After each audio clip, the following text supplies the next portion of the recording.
Саламатсыздар оқушылар, бүгін біз 490 пайыз бөлімі бойынша 5 сыныптың бір жол тапсырмаларының екінші нұсқасын көрсететін боламыз.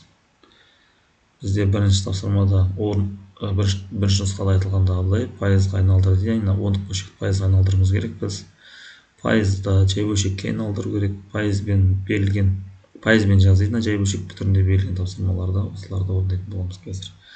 Және екінші, үшінші, төртінші тапсырмаларында орындайтын боламыз. Бірінші пайызға айналдыр дейді. 1,36-ны 1,36-ны пайызға айналдыруымыз үшін біз әрине бұны біз жай бөлшек күйінше жазамыз. Бірінші араластан күйінше жазамыз. 1,36 болады. 36 болады.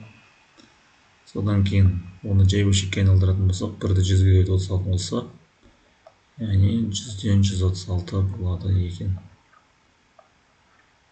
100-ден 136 болады. Енді бұны 100-ге көбейтетін болсақ, формула бойынша 100-бен 100 қысқараттағы 136, яғни 136 пайызын білдіреді. 136 деп отқанбыз. Бұл яғни асы еді бізде бірінші тапсырманың. Енді біз б-сын орындаймыз. Б-сы жай бөлшекке айналдыр деп тұр, 27 пайызды. Өздерің білетіндей пайызды біз жай бөлшек күйінше жазып аламыз. 100-ден 27 деп. 100-ден 27 деп жай бөлшекке айналдыр деп тұр.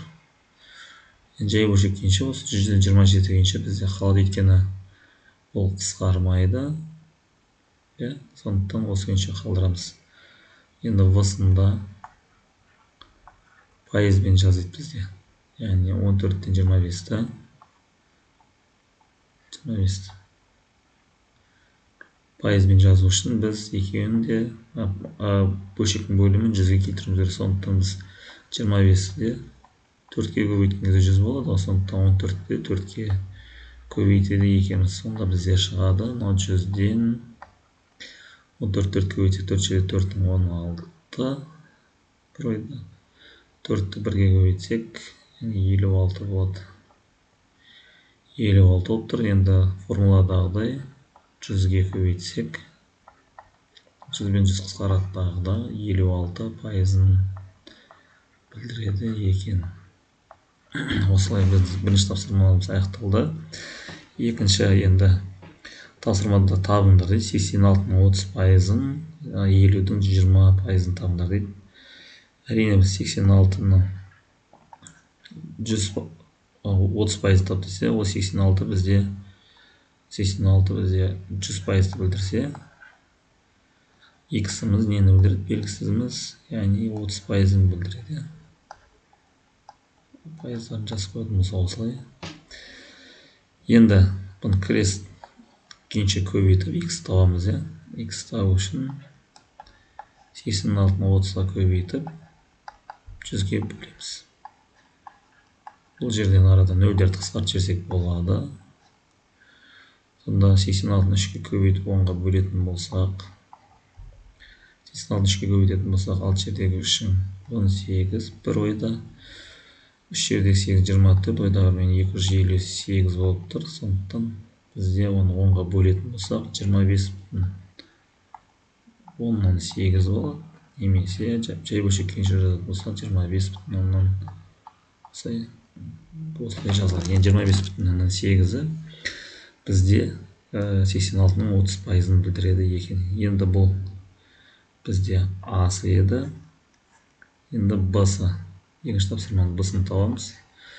Онда бізде 50-дің 120 пайызын тап дейді.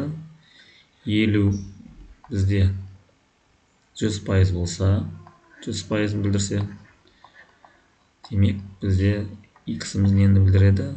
Ол 120 пайыз. Мына жерде қате болып қалды. 120 пайызын білдіреді. 120 пайыз. Демек біз x табуымыз үшін 50-ді 120-ға көбейтіп 100-ге бөледі екенбіз. 100-ге бөлеміз. Нөлдерді қысқартып жіберсек болады. Біз нөлдерді қысқартып жазайық. 5 жерде 12. Яғни 12-ні 5-ке көбейтсек, бізде 60 шығады екен.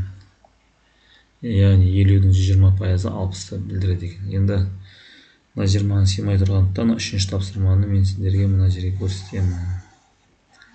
Үшінші тапсырма, яғни 20% 8-ге тең санды таптыңдар дейді үшінші тапсырмада. Үшінші тапсырмада 20%, яғни 20% 8-ге тең болса, бізде неше пайызы, 100%,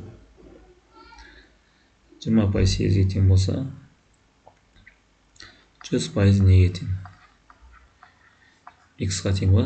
Сондықтан бізде burada крест бойынша көбейтіп, X тең 8-ді 100-ге көбейтіп 20-ға бөлеміз. Нөлдерді қысқартып жіберсек болады әрине. 8 жердегі 10 80 болады. 82-ге бөлетін болсақ, бұл демек бізде 40 шығады. Демек бізде 8-і 20% 8-ге тең сан, ол 40 екен үшінші тапсырмамыз бойынша. Енді төртінші тапсырмада мәтін есеп берілген сендерде. Төртінші тапсырмада үшбұрыштың бір қабырғасы периметрінің 40%-ін, екінші қабырғасы 36%-ін құрайды, ал үшінші қабырғасының ұзындығы 6 см. Үшбұрыштың периметрін табыңдар еді. Бізде периметрін табу үшін, үшбұрыштың периметрін табуымыз үшін үш қабырғасын қосатын едік, білесіңдер. Демек бізде мына жақта бірінші қабырғасы 40%-ін беріп тұрса, екінші қабырғасы 36%-ін беріп тұрса, 100%-дан, яғни азайтамыз біз 40% пен 36% қосындысын азайтамыз. Сонда бізде 76-ны 100-ден 76-ны азайтатын болсақ, 100-ден 76-ны азайтатын болсақ, бізде 24 шығады, яғни 24%. Үшінші қабырғасы. Демек 24%-ы бізде нені беріп тұр? 6-ны беріп тұр. 100% нені береді? 100% ол. Ойбай. 100%-ы X-ті бермей ма бізде? 100%-ы X-ті береді. Сонда енді X табуымыз үшін біз 100-ді 6-ға көбейтіп 24-ке бөледі екенбіз. Бұнда қысқартып жіберсек болады. 6 мен 24 6 қысқарады. Бұнда 1 қалатын, арада 4 қалады. 100-ді 4-ке бөлетін болсақ, біз 25 қалады екен, яғни 25 қалады. Сондықтан бізде үшбұрыштың периметрі қанша тең болады екен? 25-ке тең болады екен. 25. Міне осылай есептер. Пайызға арналған ПЖБ тапсырмасының екінші нұсқасының есептері осымен бітті, аяқталды. Қарап, кейін өздеріңіз қателеріңізді түзеп, немесе біліп алсаңыздар болады. Сау болыңыздар, оқушылар.